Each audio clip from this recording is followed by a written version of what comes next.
Hello and welcome to the program. I'm Ben Cleary. On today's program, we're going to be talking about SFS University. My guest today is Megan Caldwell from our training department. Megan, good to have you with us. Good to be here.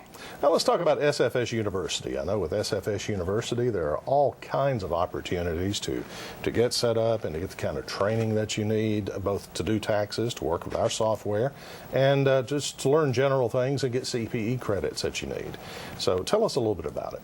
Right, the university is a great place to get credits. It's a self-study tool online, so you can do that anytime, day or night, at your own pace and get those credits that you need, especially now that everyone's required with RTRP to get credits. It's a good way to get those taken care of. We do have classes on our different softwares that we have, as well as basic tax information, so whatever you're looking for, we have something for you. And one thing that I want to show everyone is what happens after you buy courses. I want to get on and show how to get into your student manager account to set up your students and how to get those classes available to go take once you've purchased them. Okay, if you would, go to the computer then and take us into the university and show us how to get our students and everything set up. Okay, let's do it. So once you've purchased university credits or university courses, the first thing you'll do is log in to the SFS University. You should get an email about 24 hours, maybe 48, depending on if it's a weekend or not, after purchasing that gives you step-by-step instructions. But here is a visual reference of that.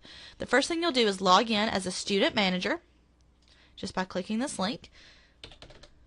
Put in your client ID. The username admin should already be there for the student manager, and your password.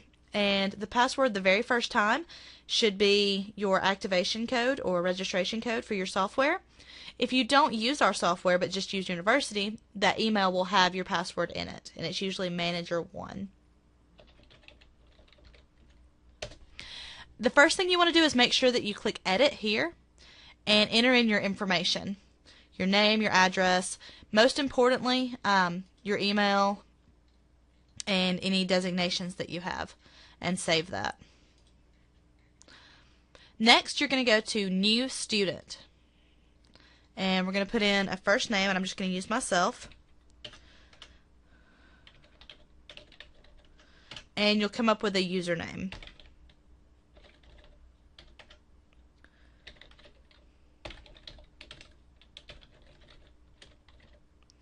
Now, this is the part where we have a lot of questions. If you purchase just a number of hours, maybe 5 hours or 15 hours, those are going to be located in this drop-down menu for CPE hours allocated. So, click the drop-down, and I just have the 1 hour for now, so I could allocate that 1 hour to this user. Or if you have multiple users, you can choose the amount of hours for each user, as long as you don't use them all up on the first one.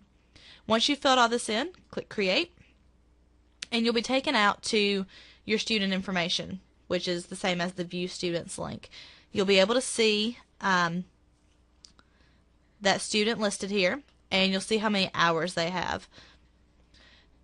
Now, if you purchased an actual course, if you purchased the Ethics and Updates curricula or the Most Common Issues curricula, then you'll go to Assign Content instead. You won't have hours to assign, you'll have content, and it'll just be listed here for you to select and assign to a specific student.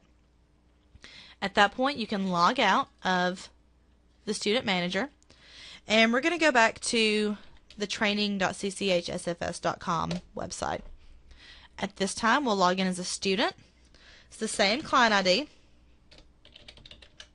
whatever username you just created, and the first time a student logs in, their password is going to be the exact same as their username,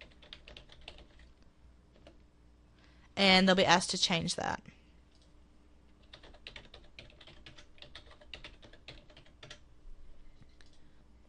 Click Continue and set up a secret question, and this is to be used later if you do happen to forget your password. You can answer this secret question and it'll allow you to reset that. On the next screen is the license agreement. Same thing as your software license agreement. Just scroll down to the very bottom and click Accept. Now, this message is going to pop up. Make sure you do pay attention to this. The very first thing you want to do is click Edit and fill in the information for this particular student. So make sure you enter that PTIN with the P and the 8 digits. If you don't have a PTIN, if you're not of any sort of certification that requires a PTIN, just check the box. But make sure you do put that in, because that's how we report your credits to the IRS. Once you're done, click Save. And then at this point, you'll go to My Courses. And everything that's listed here, you could get into. If you click on this very first one, this is where most of our bundles are, the RTRP Continuing Education. Click Select over to the right.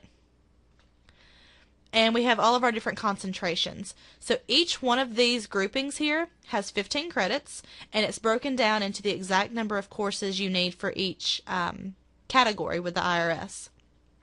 So whichever one you'd like to take, we have a lot of people take the most common issue to get the full 15, or if you only need the ethics and updates, this 5-credit class is another really popular one. Click View beside whichever course you'd like to take.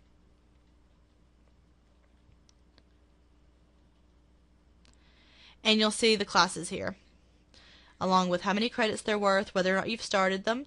And if it says purchase, that means either you don't have enough hours to take that, or that one hasn't been assigned to you. If you see select, you can open that one.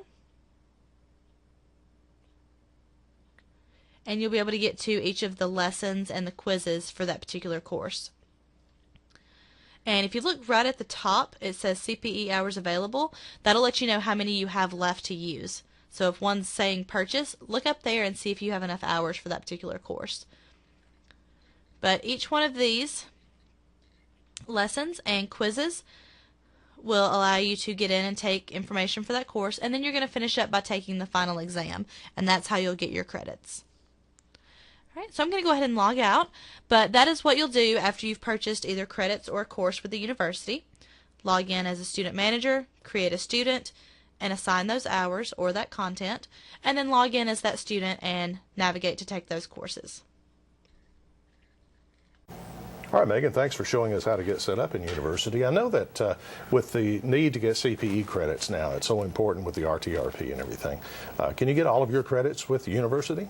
You can. As you know, the IRS has it broken down into, you need 10 general tax topics, you'll need 3 tax law updates courses, and then 2 ethics credits every year. And what we've done on university is we've made up little groupings of what we call curricula. You can go in and get all 15 credits in one spot rather than having to search the university for what courses you need. We have it all set up for you. Sounds like a great plan.